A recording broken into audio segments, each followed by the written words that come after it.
interval time explained. What is interval time? Why not simply call it off time? To answer this question, let's first look at the concept of on time. In the original G3 Max, on time was usually used as a monitor time for a cycle switch on a series progressive system or for a pressure switch on an injector system. If it ever reached the on time, the system would enter a lubrication alarm state. When the system was running normally, the actual time the pump ran was always less than the so-called on time. I'm going to refer to this as the run time to distinguish this from on time.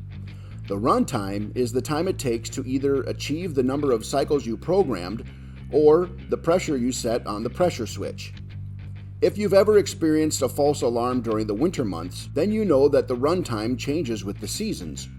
In the summer, a system might only need to run for 3 minutes to reach its designated number of cycles or its set pressure. But in the winter, that same system might require 12 minutes to do the same thing. All of this variation adds up to sloppy timing.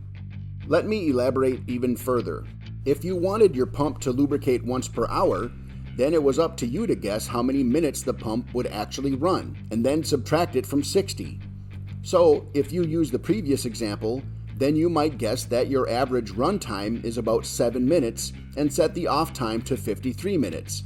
In the summer, that lubrication system would have run once every 56 minutes.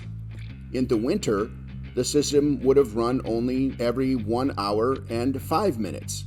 This could lead to the system getting too much grease in the summer and not enough grease in the winter.